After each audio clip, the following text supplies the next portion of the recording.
Hello, everyone, and good evening. Thanks for joining us tonight for a talk from Bhante Suddhāso.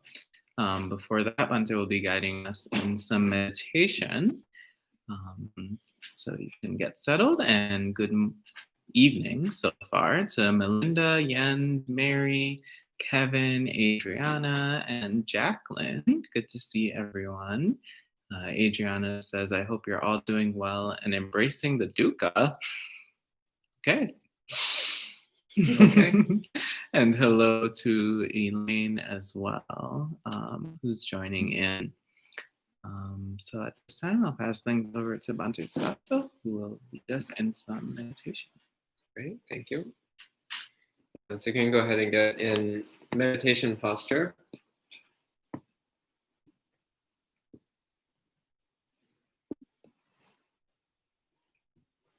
So if you're capable of sitting in a full lotus position, of course, sit in a full lotus position. If not, do a bunch of stretching over the next few months so that in a few months you can sit in a full lotus position.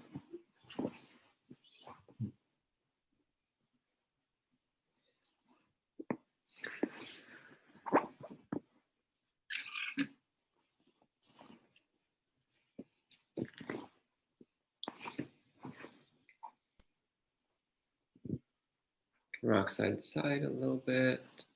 Make sure your pelvis is tilted slightly forward so that the spine can be comfortably upright without effort. Make sure the shoulder blades are back and relaxed so that the chest is completely open.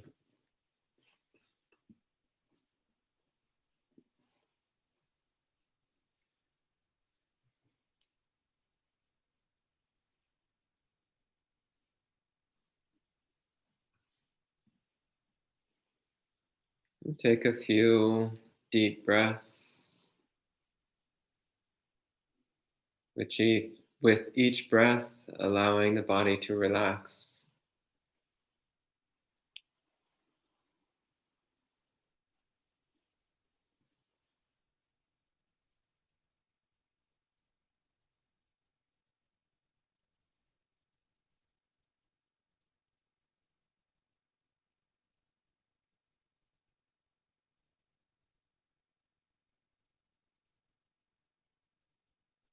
You can allow the breath to return to its natural rhythm.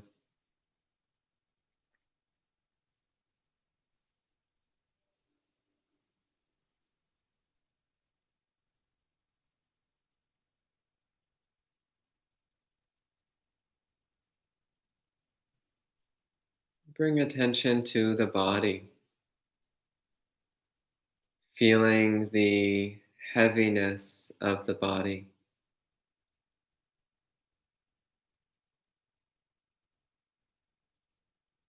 Feeling its solidity, its density.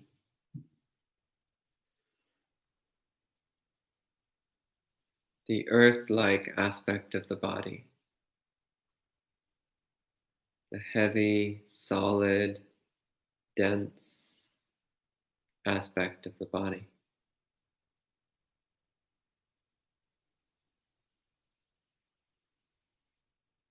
As if the body was a large boulder or a densely packed mound of earth.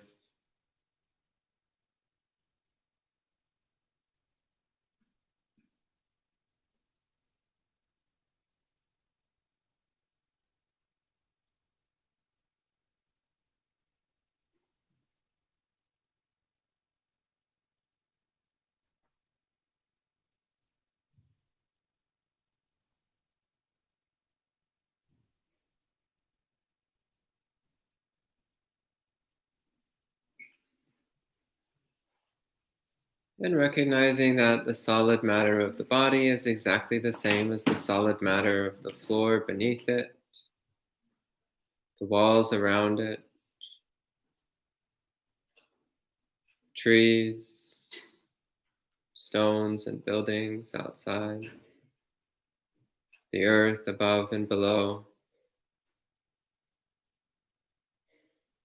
all the solid matter in the universe is exactly the same as the solid matter of this body.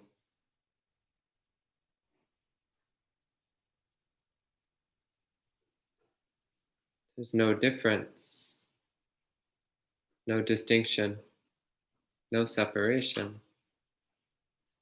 It's all just solid matter.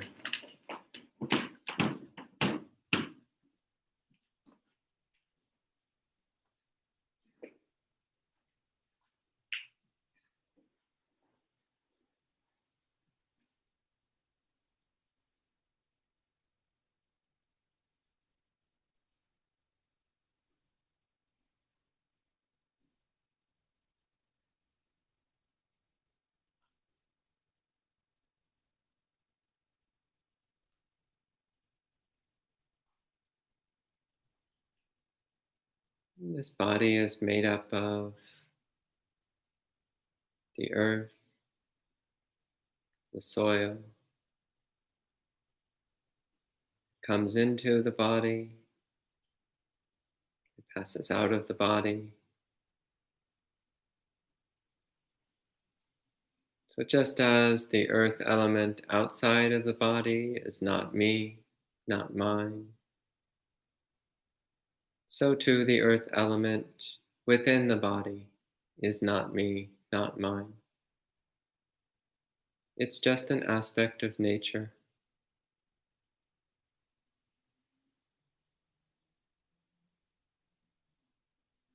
So feeling the earth element in this way, not me, not mine, no inside, no outside, just nature.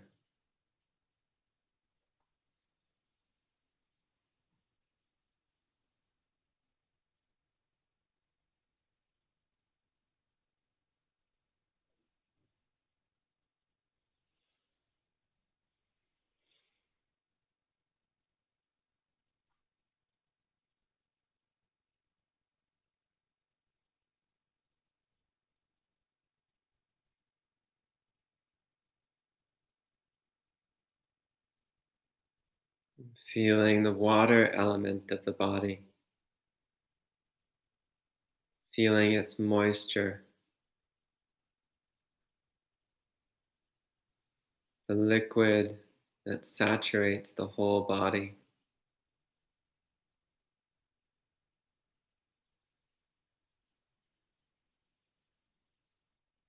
And feel the saliva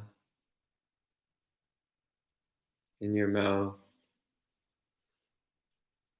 mucus in your nose, tears in your eyes, the fluid in your stomach, the oil on your skin, the blood rushing through your veins, the moisture saturating all your muscles and tendons and flesh.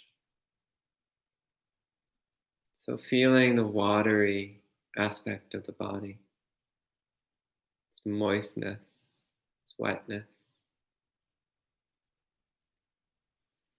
as if the body was a dense cloud of fog.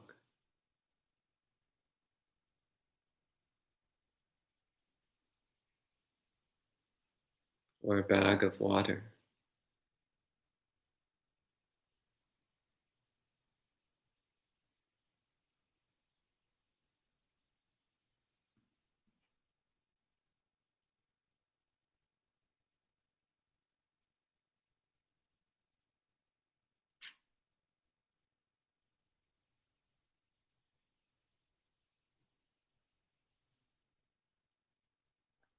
And recognizing that the liquid aspects of the body, the watery and oily aspects of the body, are exactly the same as the liquid aspects of the world outside. There's no difference. The water element inside the body, the water element outside the body, there's no difference. It's exactly the same water element. And periodically, water element enters the body and exits the body. And it's all not me, not mine, just an aspect of nature, just water element shifting position, not me, not mine, just nature.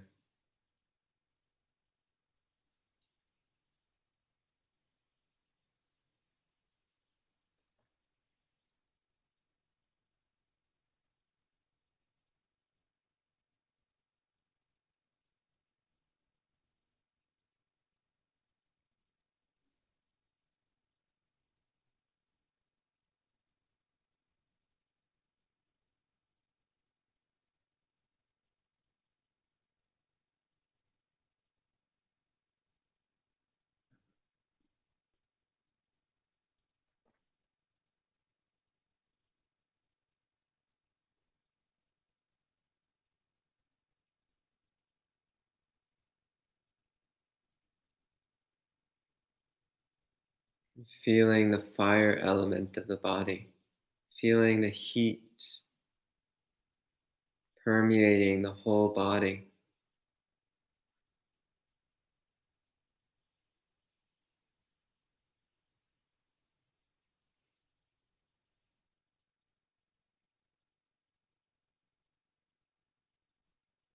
As if the body was a radiant star or a blazing fire, feeling its heat.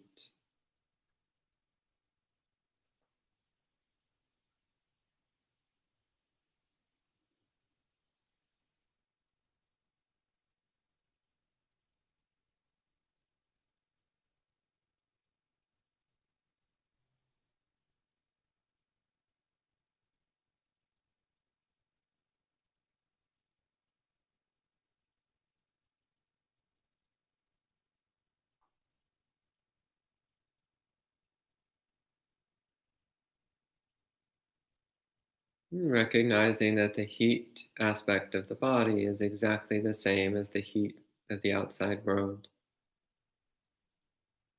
It's all the same heat energy, the same fire element.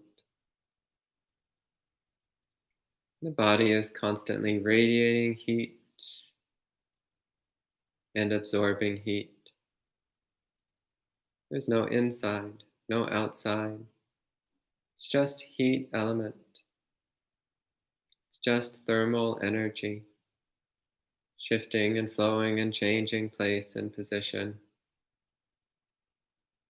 Not me, not mine, just an aspect of nature. Just heat, impermanent, impersonal, just a function of nature.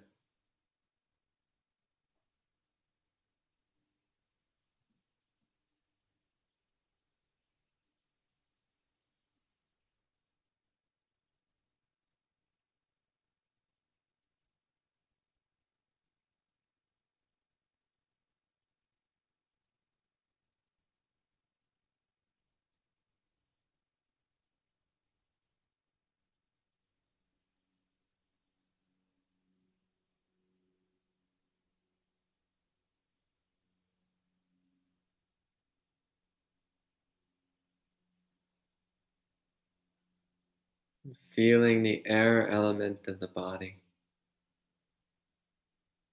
feeling the air rushing in through the nose, down the throat, and filling the lungs. From the lungs, filling the blood vessels, permeating through the whole body.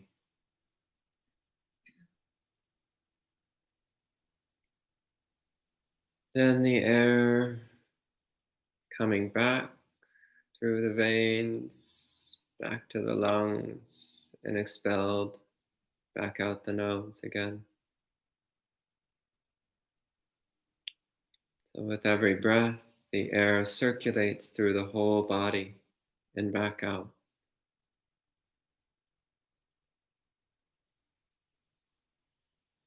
As if the body was a balloon, inflating and deflating, inflating, deflating, moment after moment.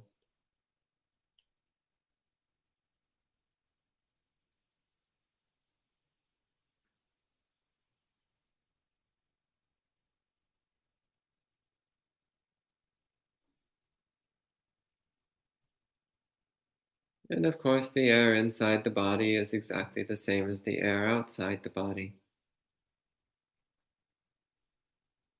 It's constantly exchanging, flowing in and out, but it's all just the same air, just the same aspect of nature. Not me, not mine, just air, just nature.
Now paying attention to the space occupied by the body.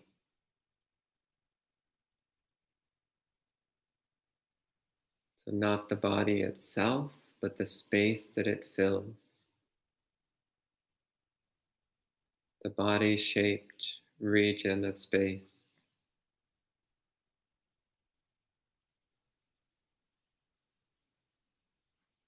Space has the quality of holding anything that moves through it, not obstructing.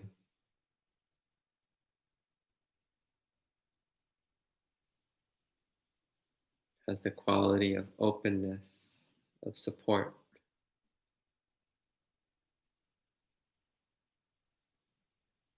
Feeling the space occupied by the body.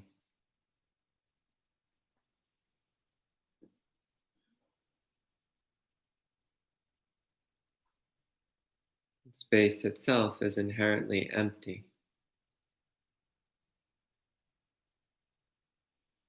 and inherently borderless, boundaryless. So, recognizing that the space occupied by the body is exactly the same as the space in the rest of the universe. And there's no edge, no boundary between one region of space and another. It's all just the same space element. Not me, not mine, just space, just an aspect of nature. There's no way to say this space is me. It's just space. There's no way to claim an area of space. It's just space. Not me, not mine.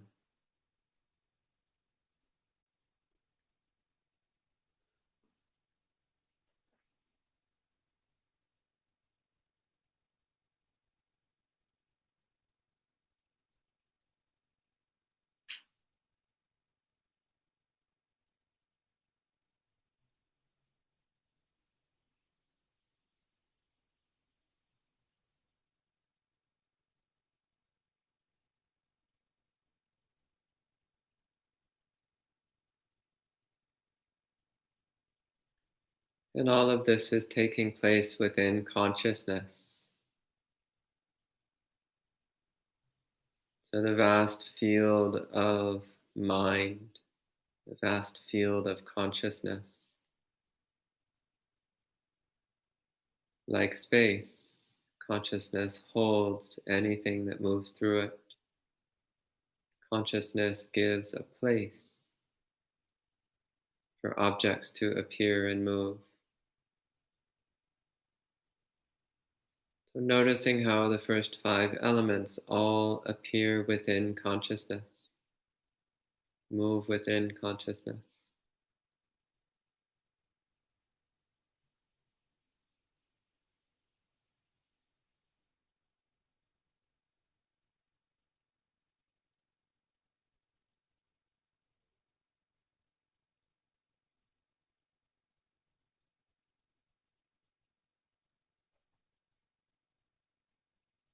And like space, that consciousness also is just an aspect of nature. Not me, not mine, just a natural phenomenon.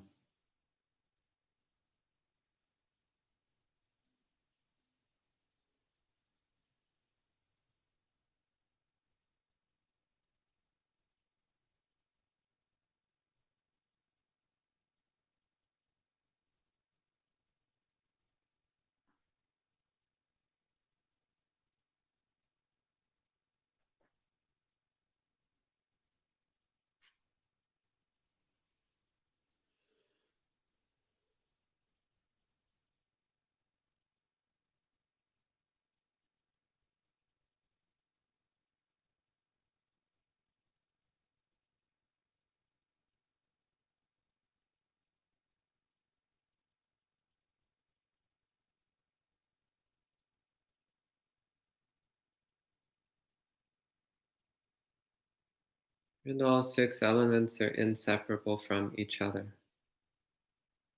So dropping the distinction of separate elements. Just letting the mind rest in that awareness of not me, not mine.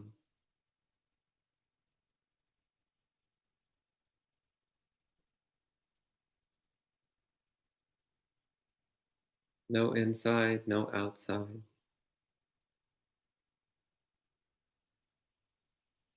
No edges, no boundaries.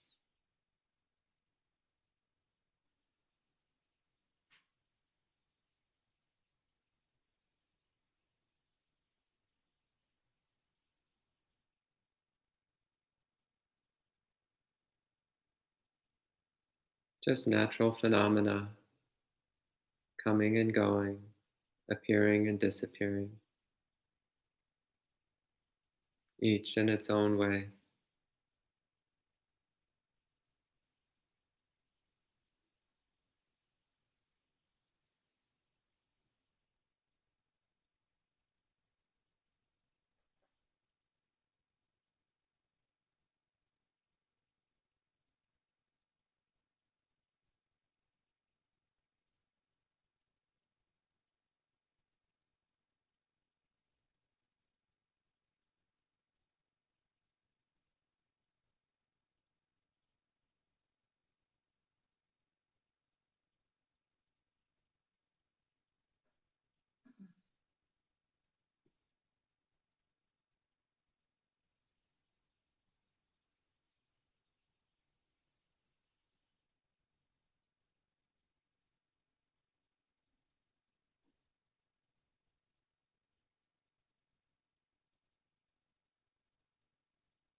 If one particular element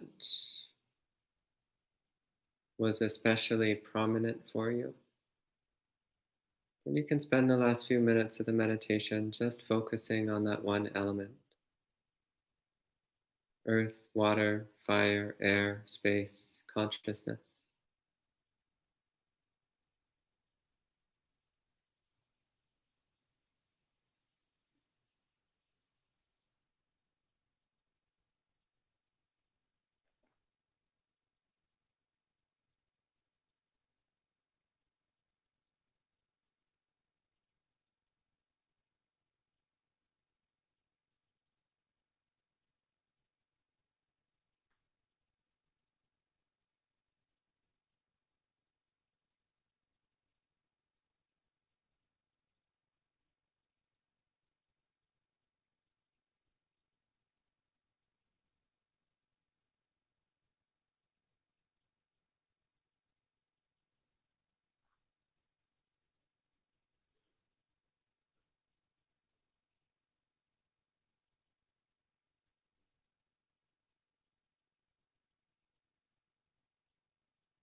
can release your posture.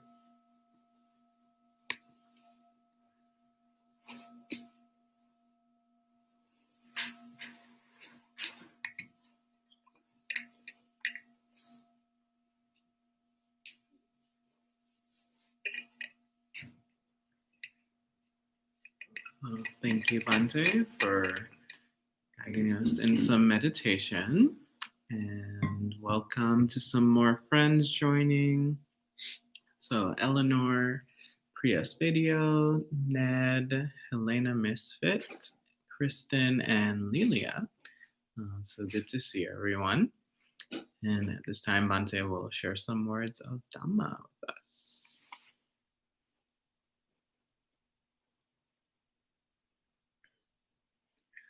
Namo tassa bhagavato arahato samma sambuddhassa. Namo tassa bhagavato arahato samma sambuddhassa. Namo tassa bhagavato arahato samma sambuddhassa.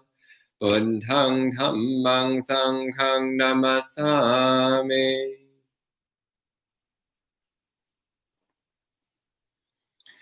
Good evening, friends.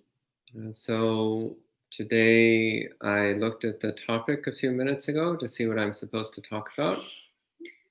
And the topic today was something like the basis of happiness. Is that right? So in the tradition I was raised in, we're taught to give improvised talks, impromptu, unprepared talks. What correct basis of happiness? Something like that? Okay, that's easy because that's just Buddhism. Buddhism is about being happy. So that's actually the secret, by the way, is to make the topics vague enough that you can just talk about whatever and it will fit more or less within the topic.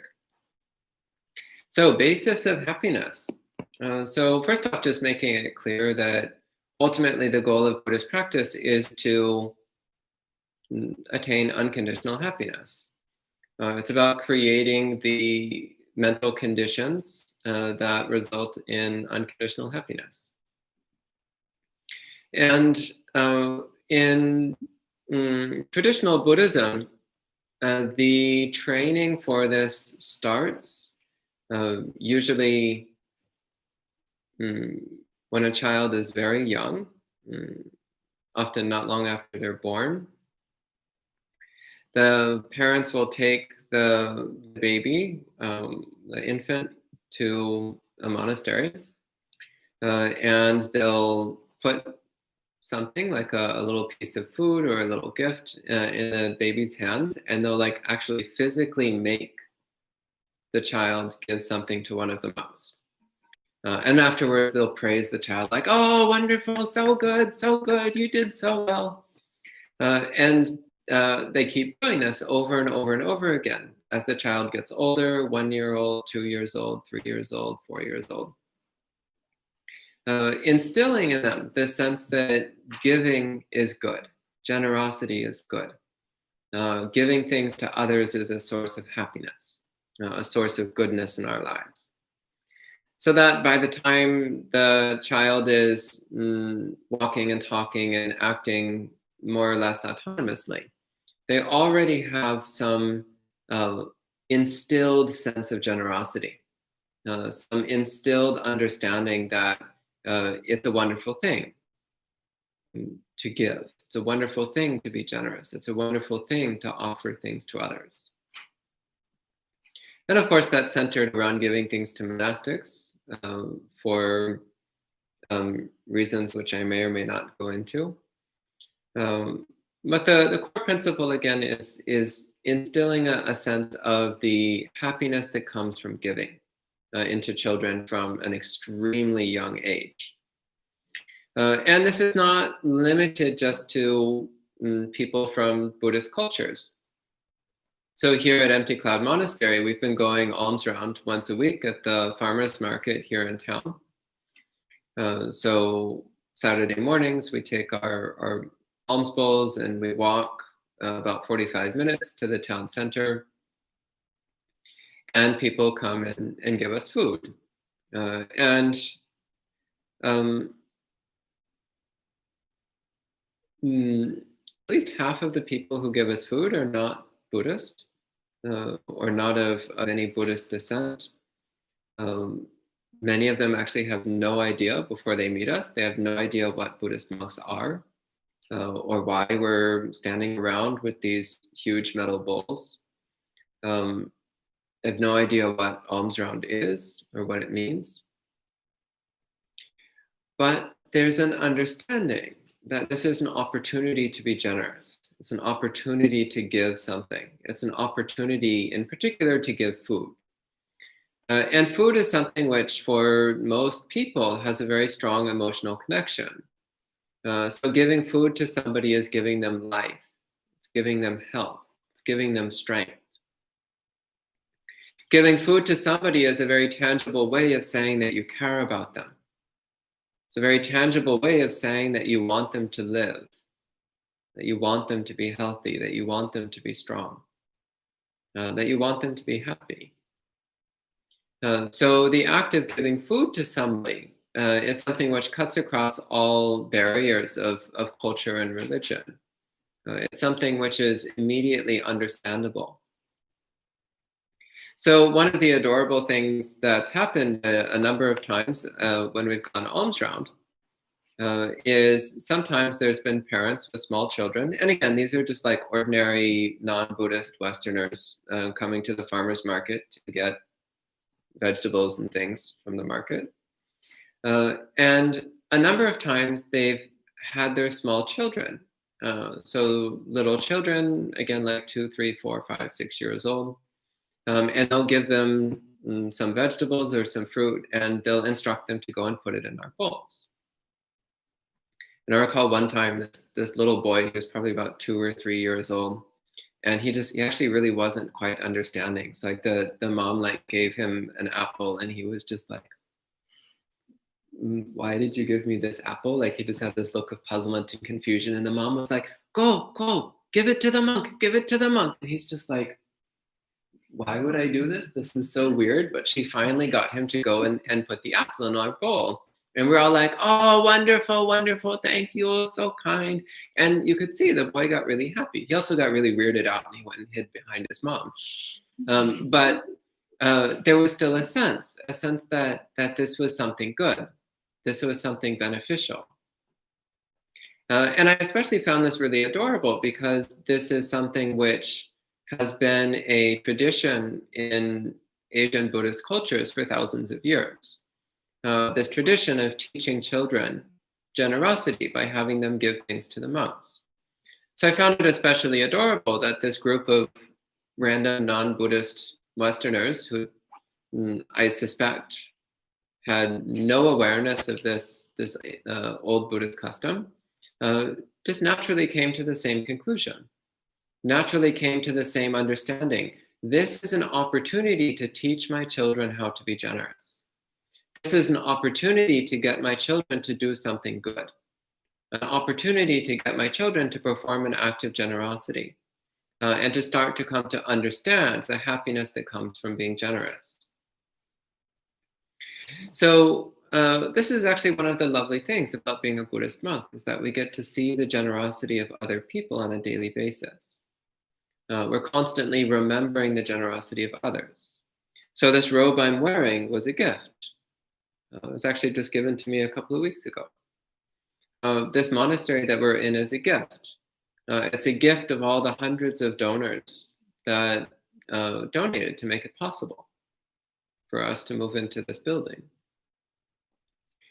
So these constant tangible reminders of generosity. So giving makes the giver happy, and it makes the recipient happy. And then the recollection of the act of giving continues to bring happiness into the lives of both giver and recipient for a long, long time. And further, the happiness that comes from generosity, from giving, also forms the basis for positive self-regard, for positive self-esteem. So self-esteem based on wholesomeness. It forms the basis for non-remorse. So when our mind is filled with the recollection of the good things that we've done, then there's no space to recollect the bad things that we've done. And also, if we're focused on doing good things, then we don't have as many bad things to remember anyway. So the mind naturally tends to gravitate towards recollection of our own goodness, of our own generosity and goodness. And all of that is the basis for a happy, peaceful, stable mind, which is what makes it possible to enter deeply into meditative concentration. And meditative concentration is what makes it possible to cultivate a direct understanding of reality, a direct understanding of the way things are, which ultimately is what leads to true happiness, unconditional happiness. Unconditional happiness comes from wisdom. Wisdom comes from concentration, and concentration comes from morality. So we see this clear development. And we also see how happiness is present right from the start, right from the beginning. The act of generosity also is an act of letting go, an act of renunciation. In order to give something to somebody, you have to give it up. So if I have something like this water bottle, which I mostly use because it's usually the closest personal possession to me when I'm giving a Dhamma talk, is my water bottle. If I give this water bottle to somebody else, that means I have to be willing to give it up. I have to be willing to let go of it, which means I need to cultivate non-attachment. I need to cultivate a mind which is not dependent upon any particular possession. And this is important because attachment is the basis of misery. Attachment is the basis of anxiety. Attachment is the basis of depression. Attachment is a basis for confusion. Whereas non-attachment is the basis for contentment. When we don't depend upon having any particular thing, then we're always content. And when we lose things, we're not bothered. And when we get things, we're not infatuated. So the mind of non-attachment is this cool, peaceful state of mind, which is not agitated and disturbed by the shifting fortunes of life.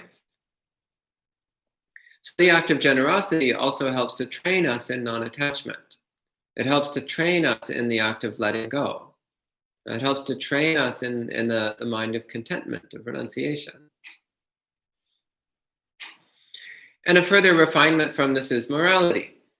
So generosity is something that you can teach someone even before they can walk, even before they can speak. You can start to teach them generosity. You can also slowly start to teach them kindness. You can show kindness and hope that they understand. And when you have the opportunity to give instructions as they get a bit older, then you can start instructing them on not hurting others or themselves, and of trying to be kind to others as well as to themselves, which is ultimately the basis of Buddhist morality. So we have more detailed precepts, as I mentioned this morning. So precepts of not killing any living being, including animals and insects and spirits and all sorts of living beings as well as humans. Not stealing, so not taking anything that doesn't belong to us without prior permission. Not engaging in sexual misconduct, which in Buddhism specifically means breaking the trust boundaries in relationships. So that includes infidelity, adultery, sexual assault. So staying away from those sorts of violent and abusive sexual behaviors. And abstaining from lies, so not deceiving other people willfully. Abstaining from all manner of malicious and divisive and harmful speech. And finally, abstaining from intoxicants. So not consuming anything which blurs our mind, not consuming anything which weakens our wisdom, which reduces our self-restraint, which agitates and confuses the mind. So not consuming any intoxicants that blur or weaken the mind in these ways. So these principles of morality also are bases of happiness. They're also things which contribute to a sense of positive self-regard. They're things which also contribute to a sense of safety, both for ourselves and the people around us. There's one lovely sutta where the Buddha says that one who takes the 5 precepts is giving 5 gifts to the world. So when you take the precept of not killing, you're giving safety, fearlessness to the people around you because they know you're not going to hurt them.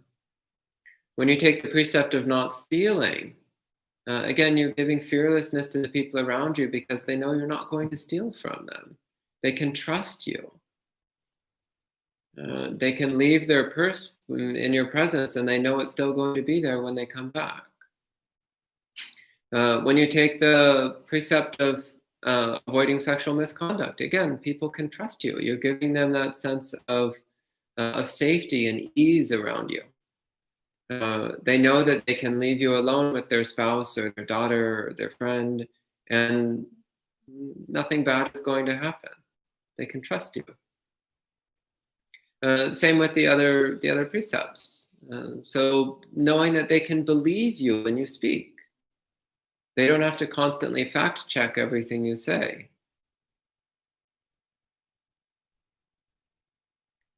I could talk about somebody else these days who needs to be fact checked a lot, but I think we all know who I'm talking about. So I'm not going to name names or go into details. And it's really uncomfortable, isn't it? Whenever somebody says something, you always have to ask yourself, are they lying? They're probably lying. I'm probably going to have to look this up and try to figure out for myself. Actually, I should just expect that they're lying realistically. That's really uncomfortable, isn't it?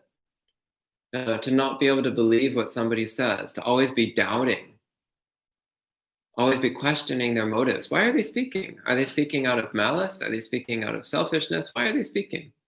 Really uncomfortable.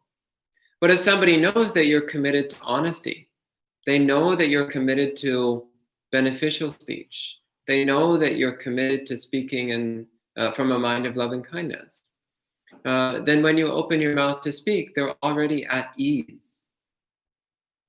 They're already peaceful because they know they have nothing to fear from the words that come out of your mouth. And similarly, when we refrain from intoxicants, again, we're giving fearlessness because people know that we're not going to act in strange or unpredictable ways. They know that we're not going to be, well, we might still be clumsy, but there's a difference between sober clumsy and drunk clumsy. So I've known people who are pretty clumsy even when they're completely sober. But still, that's nothing like somebody who's had a dozen beers and tries to do something that requires manual dexterity. That's in a whole different category of clumsy.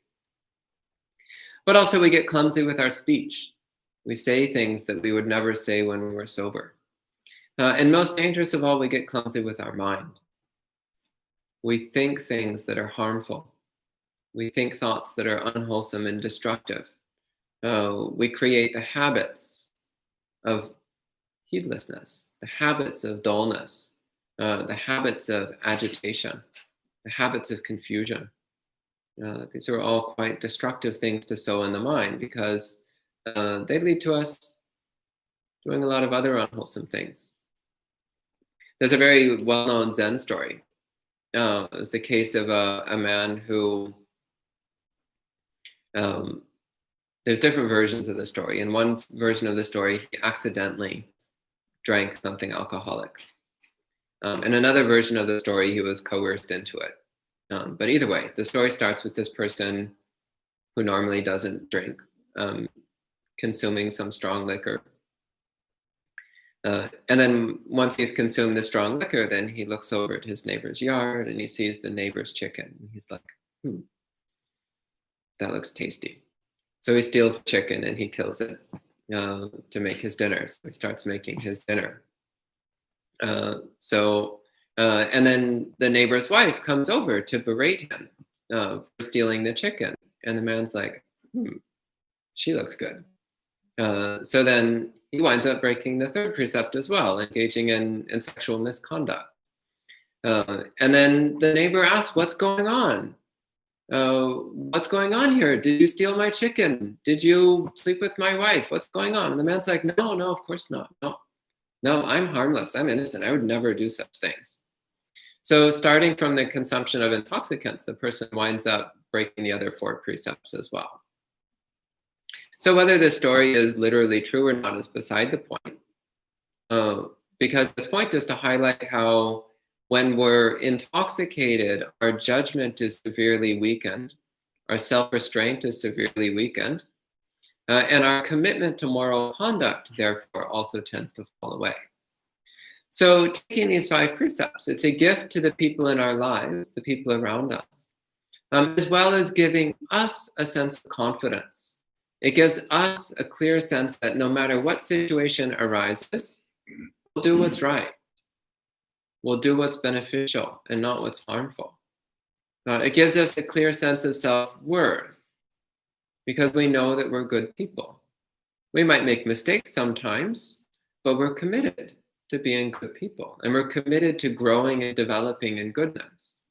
We're committed to always furthering our own goodness.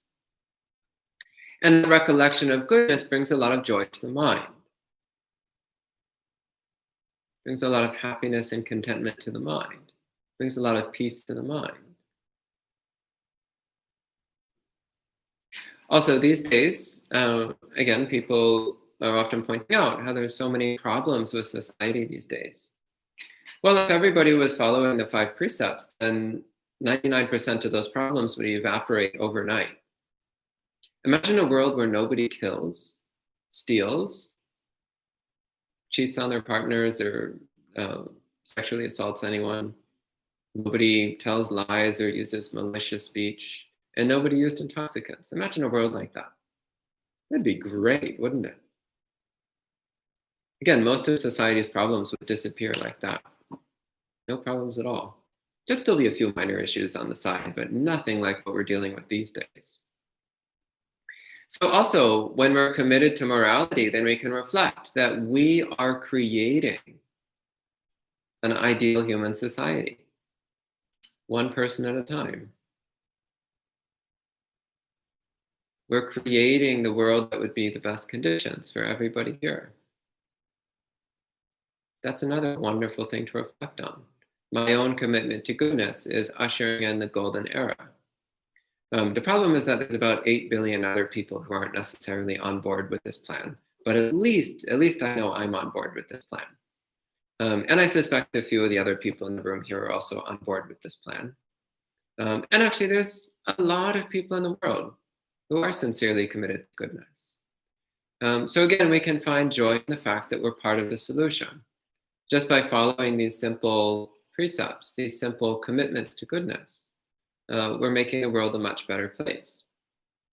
That also can be a basis of happiness. And also following the principles of generosity and morality, we know that good results will come from that. In this life, we know that others will like us more, others will trust us more, others will respect us, others will care about us. And according to the principles of karma, we also know that in future lives, we will experience good fortune, good conditions, supportive friends and family. So we know that we're building up positive conditions both for this life and for future lives. And we can see it right in this moment. We can know it right here and now, the happiness that comes from a moral mind, an upright mind.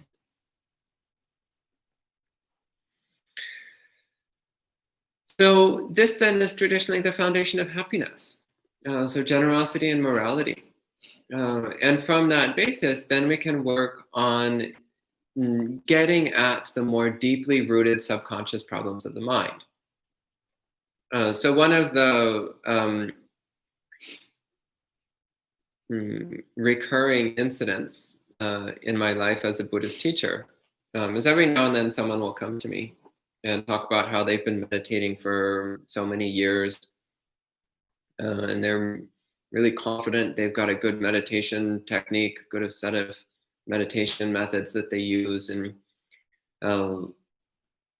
but they don't understand why their practice isn't going as well as they think it should. They don't understand why their meditation isn't as strong as they think it should. They don't understand why they're still not very happy. And a little bit of probing turns out, well, it's because they're a selfish jerk. They're not generous. They're not kind. They're just fixated on me, me, me, me. They're stingy. They're not interested in giving things to others. They're not interested in generosity. They're not interested in taking precepts. They're not interested in being kind to others. They're just interested in doing a bunch of meditation.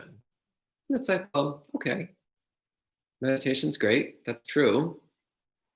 Meditation is great at clearing out the more refined problems of the mind. But when the mind is filled with a bunch of coarse problems arising from one's lack of generosity and lack of morality, then meditation practice is not going to be terribly helpful. Again, it's like when you're sanding a piece of wood. You start with using coarse sandpaper to get out the really deep scratches and gouges in the wood, the really rough, coarse problems on the surface of the wood. Then after you've got most of the rough, coarse things filed down with the sandpaper, then you switch to medium grit sandpaper. And you work with the medium grit for a while, and once you've done pretty much everything you can with medium grit, then you use the really fine grit sandpaper. And that's when it's actually useful. But if you try to use the fine grit sandpaper right from the beginning, when the wood is still very rough and coarse and bumpy, then you'll just wear out the sandpaper extremely quickly without actually getting noticeable results, without really making much progress on sanding the piece of wood. So it's the same. If one doesn't start with the refinement of character through practicing generosity and morality, if one tries to skip over the coarse tools and go directly to the subtle, refined tools, then it's to be expected that one won't get particularly good results. It's to be expected that one's practice won't amount to very much. Again, in the case of sanding a piece of wood, if you try to use very fine grit sandpaper on very rough, coarse wood, you can just keep sanding away and sanding away and sanding away for hours and hours and hours and hours and hours. And you actually are very slowly making progress. There's no denying it. It's just going to take a ridiculously long time, and you might eventually get worn out. You might eventually get disillusioned and lose your interest. So it's not particularly recommendable. So similarly, if we try to skip over the refinement of character by using generosity and morality to clear out the coarser defilements of mind, if we try to skip over that and just go directly to deep meditation practice, well, our meditation practice is not going to be particularly effective. And we may eventually just reap weariness and disappointment. We may eventually just decide that this whole Buddhism thing isn't worth much good. But actually, it's not a problem with Buddhism. It's a problem with not following the instructions as the Buddha gave them. In the suttas, over and over and over again, the Buddha emphasizes that we start with generosity and morality. Then we move on to practicing meditative concentration and cultivating wisdom. So cultivating samadhi, meditative concentration, it's a natural evolution. Once we've cleared out the coarser problems of the mind, then we want to start working on the deeper stuff, the subconscious habits of negative thinking, the subconscious tendencies to get wrapped up in destructive emotions, the subconscious tendencies to agitate and disturb the mind. Those are things which need a more subtle and refined tool. So cultivating samadhi then, it actually starts with learning how to stop thinking useless thoughts. And it turns out that most of our thoughts are useless, by the way. Most of it's just noise. Kind of like when you leave the radio on all the time, even though you're not really paying attention to it, it's playing stuff that you're not actually interested in hearing anyway. You just leave the radio running all the time in the background. Or the television. So I grew up without television, which was wonderful. So deep gratitude to my mother and father for not raising me with television. I didn't realize what a blessing that was for most of my childhood. I just thought it was some irritating restriction. I could only watch TV when I went to my friends' houses. And then it was like this special treat, most like memorizing thing. I would just stare at the TV, watching the dumbest things, just because we didn't get the opportunity at home. But what I realized as I got into my teenage years was that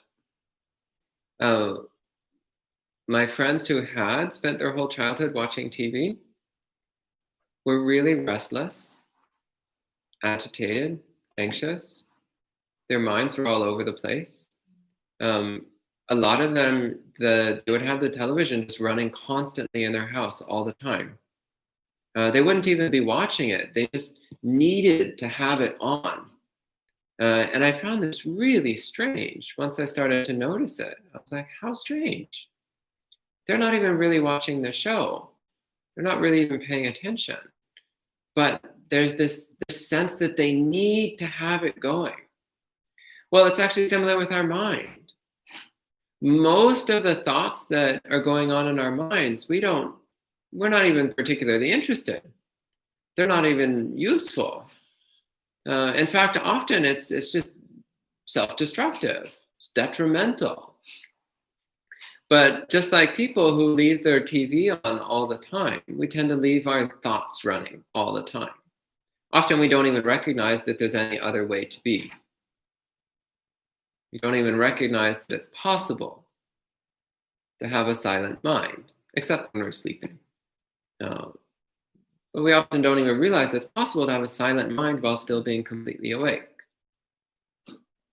So the training in samadhi then, it's recognizing all of the useless mental activity, which just makes us uncomfortable, anxious, and agitated. Recognizing all that useless mental activity, recognizing that it's volitional, recognizing that we have a choice in the matter. We actually can turn off the TV if we want to. So samadhi practice, the practice of meditative concentration, is learning how to turn off all of that useless noise in our mind. Or if not to turn it off, at least how to learn to not be affected by it, not to be influenced by it, which also naturally leads to it fading away, by the way. And this is another basis of happiness. It's a more refined and subtle basis of happiness, but it's also a deeply satisfying form of happiness, the happiness that comes from a mind that is silent and alert. The happiness that comes from a mind that is stable and peaceful.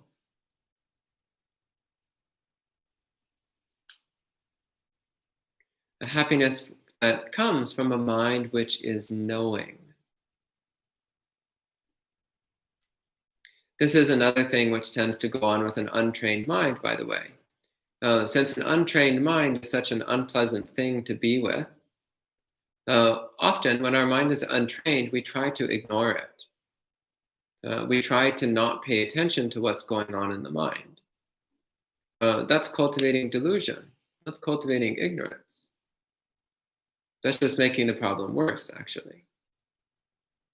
But as we cultivate samadhi, as we start to learn how to stabilize the mind, as we start to learn how to let the noise fade away while keeping the mind bright and alert, then we also start to discover how wonderful it feels to be completely awake. How wonderful it feels to be completely present. To be sharply, clearly aware of our experience moment by moment, without reacting to it, without trying to hold on to certain experiences or push away other experiences. We can just be present with whatever's going on. We can be present with whatever sensations there are in the body. We can be present with whatever emotions are passing through the mind. We can be present with it and recognize that it's okay. We can accept it without making a problem out of it. We can accept it as it appears and accept its disappearance as well. We can accept it arising. We can accept it ceasing. Whatever comes and goes. So in this way, we start to get a sense of the happiness of imperturbability, the happiness of equanimity. My favorite kind of happiness so far. And once the mind is sufficiently stable, then we can start to cultivate wisdom. So the wisdom of knowing the impermanent and impersonal nature of all phenomena. The wisdom of recognizing that everything in body and mind is constantly changing, constantly appearing and disappearing. That there's nothing ongoing or stable or solid to be found anywhere in body and mind.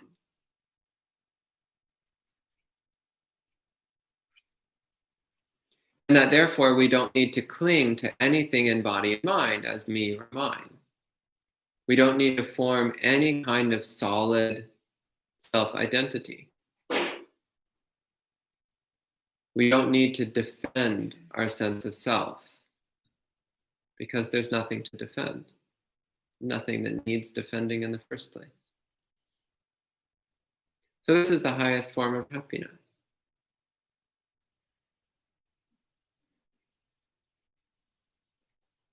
So I think I've said more than enough.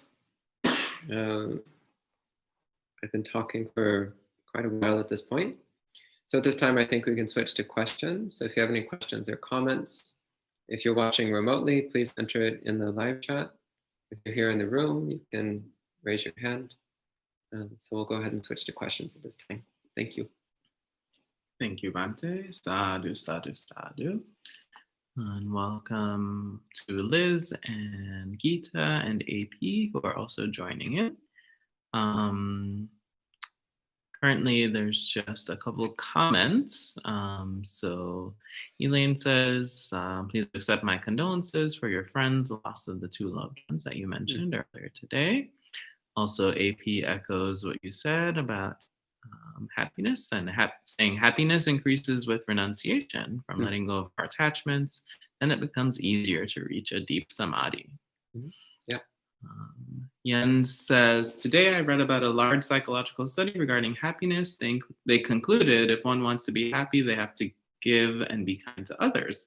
It's funny to me that a new study is really just what the Buddha taught 2,500 years ago. Buddha's teachings truly are timeless. Yeah. There's no questions so far, at least online. Well, maybe that's it for tonight then. Oh, Ned has a question. I find that sometimes when my meditation is finished, I don't want to stop. Is that clinging going on there?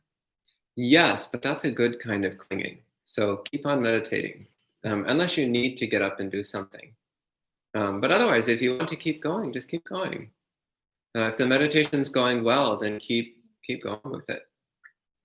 Again, it's only a problem if, for example, if you have something you need to do and it's time sensitive.